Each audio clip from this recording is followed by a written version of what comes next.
പാർലമെന്റിൽ നിരന്തരമായി ഞങ്ങളുൾപ്പെടെ ഉയർത്തിക്കൊണ്ടിരുന്ന കേന്ദ്രവുമായുള്ളൊരു വലിയ ഏറ്റുമുട്ടലുണ്ടായിരുന്നു. അത് മലയാളിയുടെ ആത്മാഭിമാനം കാത്തുസൂക്ഷിക്കാനുള്ള ഒരു രാഷ്ട്രീയ ഏറ്റുമുട്ടലായിരുന്നു. ആ രാഷ്ട്രീയ ഏറ്റുമുട്ടലിൽ കേരള ഗവൺമെന്റിനും കേരളത്തിൽ നിന്നുള്ള എംപിമാർക്കും അന്ന് പൊതുവായൊരു സമീപനമെടുക്കാൻ വലിയൊരു പരിധിവരെ സാധിച്ചിരുന്നു. ഇടതുപക്ഷ എംപിമാർ പ്രത്യേകിച്ചും അക്കാര്യത്തിൽ നിരന്തരമായ ഏറ്റുമുട്ടൽ പാർലമെന്റിനുള്ളിൽ കേന്ദ്ര സർക്കാരിനോട് നിരന്തരമായി നടത്തിക്കൊണ്ടിരുന്നു. അത് PMAY അർബൻ പദ്ധതികളുടെ ബ്രാൻഡിങ്ങുമായി ബന്ധപ്പെട്ടാണ്. വീടുകളിൽ മനുഷ്യരുടെ ആത്മാഭിമാനം പണയപ്പെടുത്തുന്ന വിധം സ്ഥിരം ബോർഡുകൾ വയ്ക്കണം. PMAY സഹായം കിട്ടുന്ന വീടുകളിൽ അർബൻ സ്ഥിര ബോർഡുകൾ വെക്കണം. ഇതായിരുന്നു അവരുടെ ആവശ്യം. PMAY 2ന്റെ സമയത്താണ് അത് ഇംപ്ലിമെന്റ് ചെയ്യാൻ ശ്രമിച്ചത്. എഗ്രിമെന്റ് വെക്കണമെങ്കിൽ ഈ നിബന്ധനയിൽ ഒപ്പിടണം എന്ന് പറഞ്ഞു. അന്നു മുതൽ ഒരു വലിയ ഫൈറ്റ് എടുത്താണ്. ആ ഫൈറ്റിൽ, മലയാളിയുടെ ആത്മാഭിമാനത്തിന് വേണ്ടി നടത്തിക്കൊണ്ടിരുന്ന ഫൈറ്റിൽ ഏകപക്ഷീയമായി ഇപ്പോൾ UDF സർക്കാർ കീഴടങ്ങാൻ പോകുന്നുവെന്നാണ് മന്ത്രി ശ്രീ ഷാജി പ്രഖ്യാപിച്ചിരിക്കുന്നത്. ഷാജിയോട് പറയാനുള്ളത്, മോദിക്ക് വേണ്ടി മലയാളികളുടെ വീട്ടിൽ ചാപ്പയടിക്കാൻ ശ്രീ ഷാജി വരണ്ട. ഷാജി വേറിട്ടൊരാളാണ്. ഷാജിയുടെ തങ്ങൾ പാണക്കാട്ടല്ല, മോദിയാണ് ഷാജിക്ക് തങ്ങൾ. മനസ്സിന്റെ ചുവരിൽ പണ്ടേ, വളരെ പണ്ടേ തന്നെ മോദിയെ ഒട്ടിച്ച ആളാണ് ശ്രീ ഷാജി. അത് ആ മനസ്സാരും കാണാതെ പോകരുത്. യാ സയ്യിദ് അറ്റ് പാണക്കാടല്ല, യാ മോദി അറ്റ് നാഗപ്പൂറാണ് ഷാജിയുടെ മന്ത്രം. ഇത് പണ്ടേ ഷാജി പറഞ്ഞിട്ടുണ്ട്. 2013 മാർച്ച് 6 കടബന്തൂരിൽ നടത്തിയൊരു പ്രസംഗമുണ്ട് ശ്രീ ഷാജി. അതിലാണ് മോദിയെ ഷാജി വാനോളം പുകഴ്ത്തിയത്.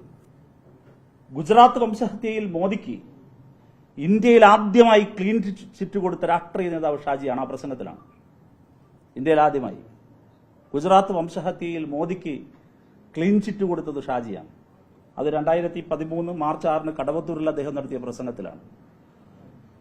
അദ്ദേഹം എന്ന് പറഞ്ഞത് ഞാൻ കോട്ട് ചെയ്യുകയാണ്. ഗുജറാത്ത് കലാപത്തിൽ മോദിക്ക് പങ്കില്ല. ഷാജിയുടെ പ്രസംഗമാണ്.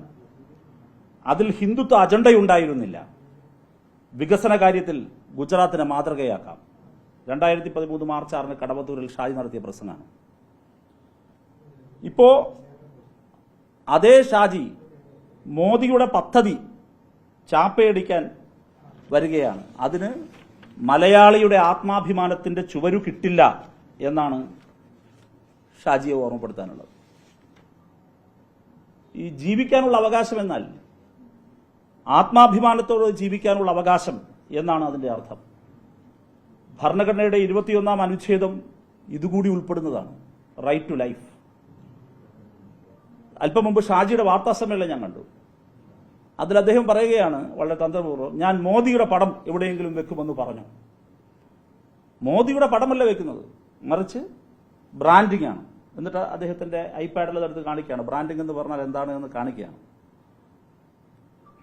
സൗജന്യം കിട്ടിയ വീട്ടിൽ കിടക്കുന്നവനാണ് ഈ പറയുന്ന ഷാജി. പ്രശ്നത്തെ ഗോൾ പോസ്റ്റ് മാറ്റി വെക്കേണ്ട. മോദി പറഞ്ഞ ചാപ്പയിൽ മോദിയുടെ പടമുണ്ടോ ഇല്ലയോ എന്നുള്ളത് മാത്രമല്ല പ്രശ്നം. മോദി കൊടുത്തുവിട്ടിരിക്കുന്ന ചാപ്പയിൽ മനുഷ്യന്റെ ആത്മാഭിമാനം കളങ്കപ്പെടും എന്നുള്ളതാണ് പ്രധാന പ്രശ്നം. അത് കാണാതെ പോകും. ഞങ്ങൾ എതിർത്തത് അതിന്റെ ഗ്രൗണ്ടിലാണ്. അത് ഭരണഘടനയുടെ 21ാം അനുച്ഛേദത്തിന്റെ ലംഘനമല്ലേ? എന്താ ലീഗിന്റെ അഭിപ്രായം? എന്താ കോൺഗ്രസിന്റെ അഭിപ്രായം? സൗജന്യം കിട്ടിയ വീട്ടിൽ കിടക്കുന്നവനാണ് എന്ന ബോധം ഒരു മനുഷ്യനിൽ ഉണ്ടാകാൻ പാടില്ല, മലയാളിക്ക് ഉണ്ടാകാൻ പാടില്ല. അത് മനുഷ്യന്റെ ആത്മാഭിമാനത്തെ മുറിപ്പെടുത്തും. എന്തേ അത് മനസ്സിലാക്കാൻ ഷാജി കഴിയാത്തെ? ഷാജി ഇന്ന് വാർത്താസമ്മേളനം നടത്തിയപ്പോൾ പറഞ്ഞല്ലോ, ഞാൻ വേറൊന്നും ചെയ്തില്ല, ഈ മോദിയുടെ പടമൊന്നുമില്ല എന്നാണല്ലോ പറഞ്ഞത്. മോദിയുടെ പടം വേണ്ട, മോദിയുടെ പടത്തിന്റെ കാര്യം മാത്രമാണ്.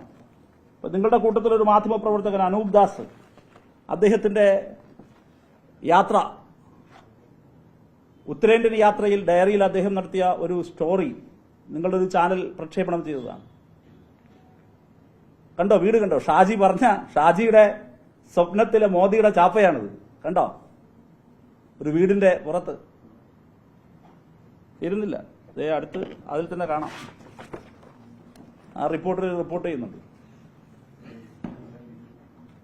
ഷാജിയുടെ സ്വപ്നത്തിലെ വീടാണ്, കണ്ടോ? ഏത് ചാപ്പ ഇതുപോലെ സ്ഥിരം ബോർഡ് വെക്കാനാ.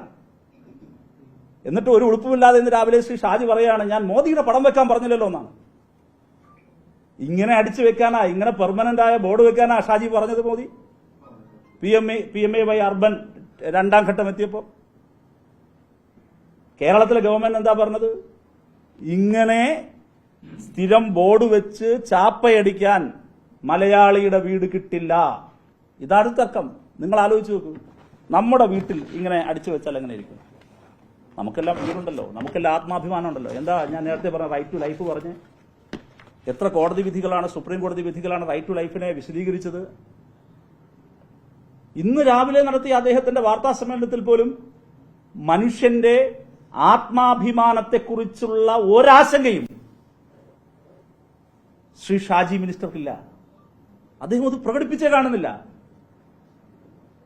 ഈ മലയാളിയുടെ ആത്മാഭിമാനം അത് വ്രണപ്പെടും ഇങ്ങനെ വെച്ചാൽ എന്ന് ഷാജിക്ക് ആരാണ് ഇനി പറഞ്ഞു കൊടുക്കുക?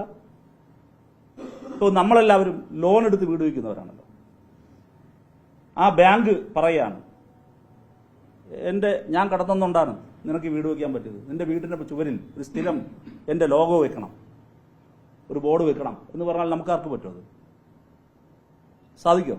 ഞാൻ ലോൺ തന്നില്ലായിരുന്നെങ്കിൽ നിനക്കിത് വെക്കാൻ പറ്റില്ലല്ലോ, പിന്നെന്താ വെച്ചാ കുഴപ്പം എന്ന് പറഞ്ഞാൽ നിങ്ങൾക്ക് വെക്കാൻ പറ്റുമോ? എനിക്ക് വെക്കാൻ പറ്റുമോ? നമ്മുടെ ആത്മാഭിമാനത്തെ എങ്ങനെയാ ബാധിക്കുക? ഇത് ആത്മാഭിമാനത്തിന്റെ പ്രശ്നമാണ്, ഭരണഘടനാ മൂല്യങ്ങളുടെ ലംഘനമാണ് എന്ന പ്രശ്നം ഈ നിമിഷവും ഇപ്പോ ശ്രീ ഷാജി നടത്തിയ വാർത്താ സമ്മേളനത്തിലും അദ്ദേഹത്തിന് ബോധ്യപ്പെടുന്നില്ല. ലീഗിന് നിലപാട് തന്നെയാണോ എന്ന് ബഹുമാനപ്പെട്ട കുഞ്ഞാലിക്കുട്ടി സാഹിബും ബഹുമാനപ്പെട്ട തങ്ങളും വ്യക്തമാക്കണം. ഇത് വേറൊരു പ്രശ്നം കൂടിയുണ്ട്. വളരെ ചെറിയൊരു തുക എറിഞ്ഞു കൊടുത്തിട്ടാണ് തന്റെ പദ്ധതിയിലെ വീടെന്ന് സ്ഥിരം ബോർഡ് വെക്കാൻ പ്രധാനമന്ത്രി ഈ അല്പത്വം പറയുന്നത്. ആ അല്പത്വം ആവർത്തിക്കാൻ ലീഗിനും UDF-നും എന്ത് രാഷ്ട്രീയ ബാധ്യതയാണുള്ളത്?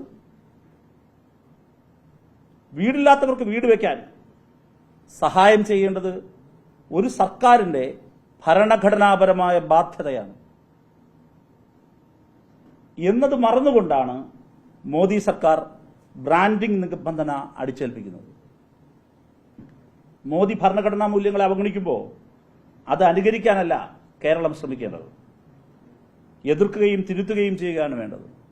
ആ രാഷ്ട്രീയ ഉത്തരവാദിത്വം UDF സർക്കാർ നിർവഹിക്കുമോ എന്നതാണ് പ്രധാനപ്പെട്ട ചോദ്യം.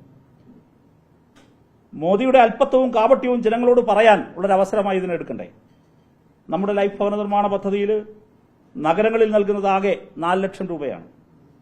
അത് കേരളത്തിൽ പലപ്പോഴും ഈ അയ്യങ്കാളി തൊഴിലുറപ്പ് പദ്ധതിയുമായി ബന്ധപ്പെടുത്തി കൂടി കൊടുക്കുമ്പോൾ 4.25 വരെ കിട്ടാറുണ്ട് എന്നാണ് പറയുന്നത്. ഇതിൽ കേന്ദ്ര ഷെയർ എത്രയാണ്? 1.5 ലക്ഷം മാത്രമാണ്. PMAY 1.5 ലക്ഷം 1.5 ലക്ഷം കൊടുത്തിട്ടാണ് ഈ പറയുന്ന കണ്ടില്ലേ ബോർഡ് എഴുതി വെക്കാൻ പറഞ്ഞ സ്ഥിരം ബോർഡ് കെട്ടിവെക്കാൻ പറയുന്നത്.